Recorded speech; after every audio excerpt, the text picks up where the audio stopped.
Our class decided that we wanted to participate in a documentary competition about water. We had to come up with an action that would have a positive effect in our community. Here's what we came up with.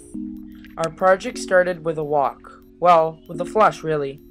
Then we tried to trace the path of the flow to see where it went. We looked for evidence of the natural water cycle and human intervention in that cycle along the way. We noticed a lot of intervention.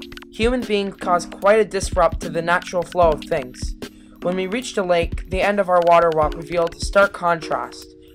We decided to look deeper into the effect that each of us had on the water cycle and how we might help. After doing some research, we found out some staggering facts. Although water covers more than 70% of the earth, only 2.5% is fresh water, and 2/3 of that is locked up in ice caps and glaciers.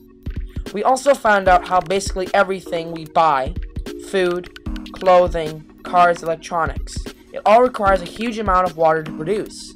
Plus, most of this stuff that we North Americans have isn't made here. So, even though we have lots of clean water here, our actions are affecting water all over the globe. We were beginning to see what our action project should be. Change our water use and habits. We were noticing we weren't treating our abundant water resources with the respect and care that they deserve. We needed to find some inspiration, and we found it. Our student teacher told us about this guy named Rolf who was living completely off the grid, right here in Toronto. We thought it'd be exciting to visit his house to check out his extreme conservation. Rolf agreed and we were off to visit. In 1996, Rolf completed building this amazing house for a worldwide competition for healthy homes. We got the grand tour. So why is it so impressive? Well, he generates all of his own power. The only water coming into his house is rainwater. And absolutely zero wastewater leaves his property. No sewage, no grey water, even the runoff from his roof is used. He collects the rainwater in a large cistern built into his backyard.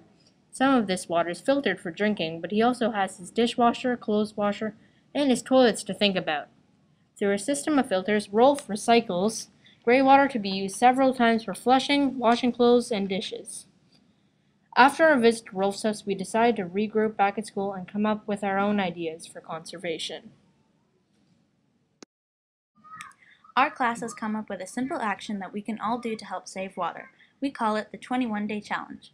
We picked 21 days because, well, there are 21 students in our class, and someone brought up the idea that it takes about 21 days to form a new habit. When it comes to water, we need new water habits. For example, some people take 20-minute showers. Yikes! We wanted to know what would happen if they shortened them to 5 minutes.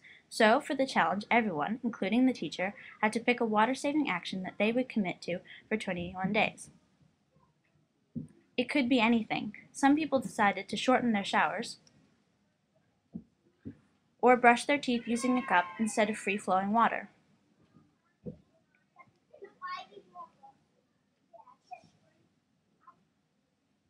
Some students even modified their toilet tanks to use less water. Some parents got a little annoyed with that one. This was the first step of our action, forming new habits. Easy, right? Then we needed to figure out how our water conservation here would or could affect the global water situation. But hold on. Before that, here's an example of how some people in our class decided to save water. Hey, I'm Addie. And I'm Sydney. We're going to be showing you how much water we've been conserving by taking shorter showers. Let's go! What you'll need is a bucket, a measuring cup, and a timer that says 30 seconds. I'm going to be filling this bucket up with water while Sydney times me. Okay, let's go.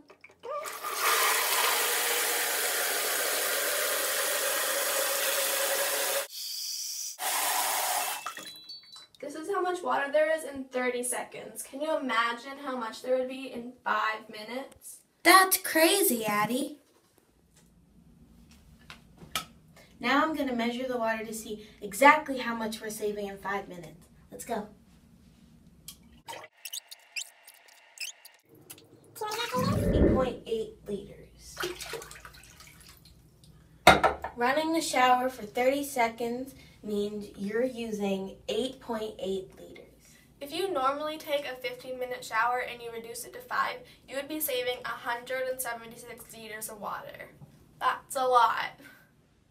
And that is how we measure how much water we've been conserving. Yay! So, we started tracking our water savings. We realized that while we are saving water, we are also saving our parents' money. The city charges $2.95 per cubic meter. That gave us an idea to extend the reach of our action. Robert told us about this wicked website called Waves for Water that was created by a professional surfer. People who are traveling to areas of the world that lack access to clean water can bring inexpensive filters with them for the local communities. Or people like us can donate to help purchase filters for the clean water couriers. It was perfect. We figured it would be easy to save up for at least one filter that would give drinking water to 100 people for up to 5 years. But there was a catch. See the holes in our data? It wasn't so easy for people to change their habits. To buy a $50 filter, we needed to save up 17 cubic meters of water or 17,000 liters. We were way short. So we have a bit of a problem. Some people's ideas were great. They saved like 3,800 liters, 3,400 liters. But some people's ideas didn't turn into much water savings, and a couple people were just lazy. So what are we gonna do here? Any ideas? Sydney? We could like make a contract. Do a contract so the people that didn't do the challenge can go home and bring their contract home and then ask their parents to sign it so that their parents will give the money and they have to do the challenge after. So we did it. As we said, it's not easy to change people's habits, but we weren't about to give up. The last thing to do was to find a project to support. After some searching, we decided on a group that was heading to Senegal in February in connection with an organization called Surf and Help. This group connects surfing adventures with partner charities and communities around the world. The more we looked into it, the more we saw people treating water for what it really is, a very precious and very shared resource, no matter where you live. Our actions helped us notice our water use habits and positively affect our local environment. Then through money we saved, we helped bring clean water to another place in the world to start offsetting our global water footprint. So, what's next? Are we going to continue our new water-conscious habits? Hey, you should join us. Come check us out on Twitter. Do the challenge and let us know how much water you saved. Tell us about a water charity that's doing awesome things.